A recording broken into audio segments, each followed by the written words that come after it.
Pemberangkatan umroh sempat diberhentikan untuk melakukan evaluasi, namun belakangan Menteri Agama meluruskan bahwa tidak pernah ada penghentian pemberangkatan umroh.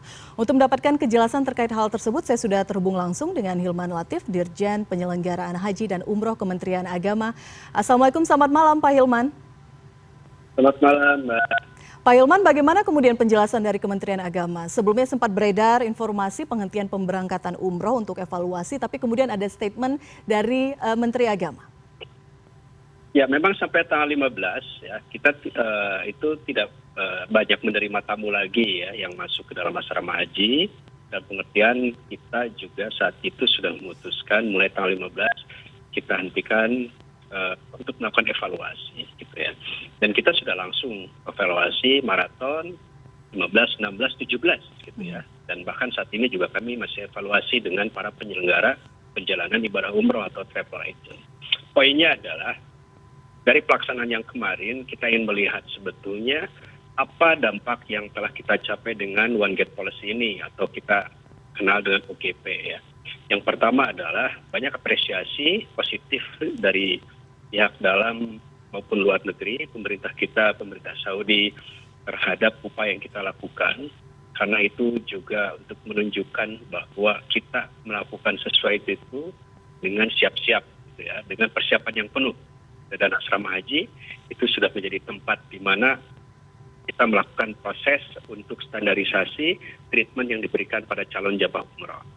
Dan yang kedua, alhamdulillah juga ya, jamaah yang kita berangkat ke sana dites dengan standar dan tiba di sana juga alhamdulillah sampai saat ini tidak ada berita bahwa mereka itu positif. Ya, artinya treatment yang kita lakukan standar. Yaitu nilai-nilai positif yang kita harapkan bisa terus kita jaga.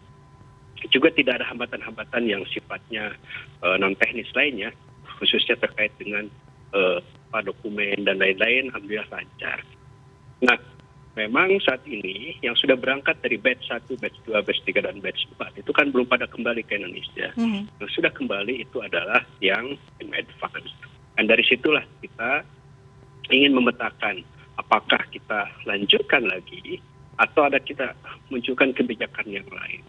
Nampaknya dari seluruh kementerian yang berdiskusi dan kami, masukan-masukan yang kami terima dari otoritas bandara, tim Satgas dan seterusnya, ya memang kita lanjutkan.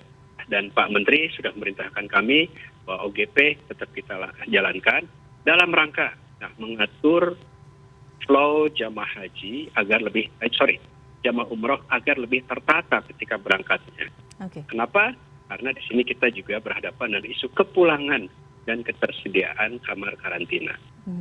Oke, Pak Hilman, sekali lagi pencerahan kepada masyarakat yang kemarin sempat bingung begitu ya, beredar kabar berhenti evaluasi tapi kemudian sekarang tetap bisa berlanjut dengan One Gate Policy. Bagaimana mekanismenya bagi masyarakat yang berada di luar Pulau Jawa? Ya, karena kan penerbangan saat ini belum tersedia di luar Jakarta gitu ya. Penerbangan internasional itu masih terbatas di Jakarta.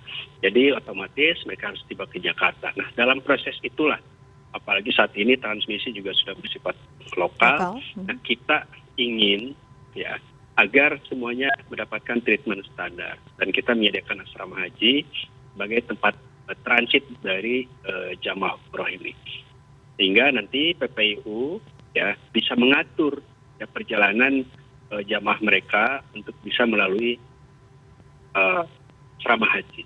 Nah, yang kedua, sebetulnya dengan situasi saat ini, kita juga mendorong PPIU dan tentu saja kita semua, memang kegairahan untuk umroh itu bagus ya, tetapi di sisi yang lain, kita harus menjaga jumlahnya, Mbak. Ya, yang manageable. Ya, manageable itu di mana? Ya, pada saat memberangkatkan, pada saat pulang, dan pada saat karantina. Nah, kita juga sedang cek ya, di Saudi itu jumlah kamarnya di Madinah ada berapa yang sudah buka, di Indonesia juga untuk karantina jumlah kamarnya berapa, sehingga nanti jangan sampai ini mengakibatkan masalah lain ketika kita belum clear mengenai jumlah. Nah, ini juga yang ingin kita atur dengan periode 2 ini. Jadi masyarakat dari luar kota ya pastinya akan ke Jakarta untuk saat ini. Oke, kita tahu ada himbauan dari pemerintah karena diprediksi puncak Omikron akan terjadi pada Februari dan Maret. Bagaimana langkah dari Kementerian Agama mengantisipasi hal ini? Ya kita saat ini kan tidak bisa sebagaimana ditekankan Pak Menteri, kita tidak bisa melarang ya orang yang akan berangkat ke luar negeri termasuk untuk umroh.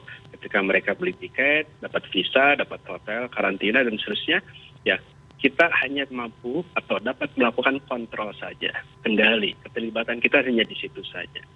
Nah, meskipun ya pesan umumnya karena situasi seperti ini ya kalau mau ditahan itu lebih baik. Tetapi kalau tetap harus berangkat, ini ada regulasi, ada aturan bersama, ada komitmen bersama. Ingat bahwa tujuan kita bukan hanya umroh ini.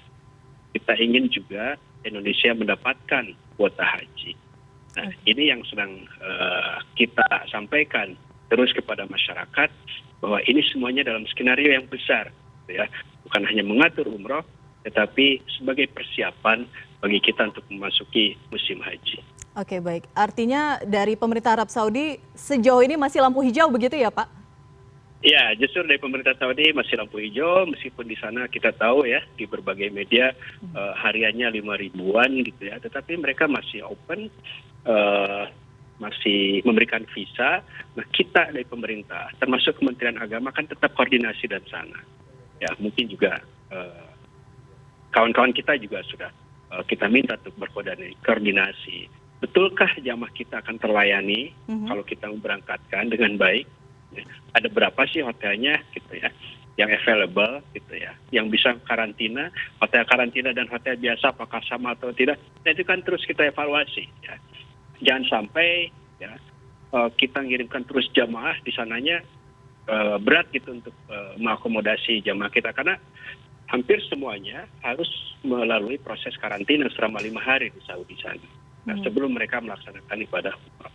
Nah, jadi Saudi masih open, ya kita hanya memitigasi seluruh proses itu agar tidak berdampak buruk, ya, dalam pengertian dalam konteks isu COVID-19, khususnya varian Omikron ini. Oke. Terakhir, Pak Hilman, apa himbauan bagi masyarakat yang mungkin berencana akan melakukan umroh dalam waktu dekat ini? Ya, kami dari Kementerian Agama tentu saja mengapresiasi seluruh niat teman-teman untuk melaksanakan ibadah umroh, ya, ibadah sunnah ini. Ya kalau bisa mengatur waktu atau mengambil keputusan untuk melihat situasi yang lebih aman, yaitu lebih baik. Tetapi andaikan ya semua prosedur sudah Anda tempuh dan kemudian dengan Biro Perjalanan itu juga sudah diatur sedemikian rupa, ya ingatlah bahwa pemerintah juga punya kebijakan, yaitu One Gate Policy dalam rangka menjaga keamanan seluruh jamaah umroh. Jadi silakan saja dan tolong tunjukkan kepada dunia, khususnya pemerintah Saudi Arabia dan masyarakat sana, bahwa masyarakat Indonesia adalah masyarakat yang juga bisa disiplin dalam segala hal, ya, terutama ketika di negeri orang. Mudah-mudahan mereka kembali ke sini dengan sehat dan tentu saja aman bisa sampai ke rumah tanpa melalui proses karantina yang terlalu lama. Baik, terima kasih Pak Hilman Latif, Dirjen Penyelenggaraan Haji dan Umroh, Kementerian Agama. Kita harapkan mitigasi yang dilakukan memang maksimal, tapi sekali lagi tingkat kewaspadaan masyarakat yang akan melaksanakan ibadah umroh juga harus maksimal. Terima kasih sekali lagi. Selamat malam. Assalamualaikum.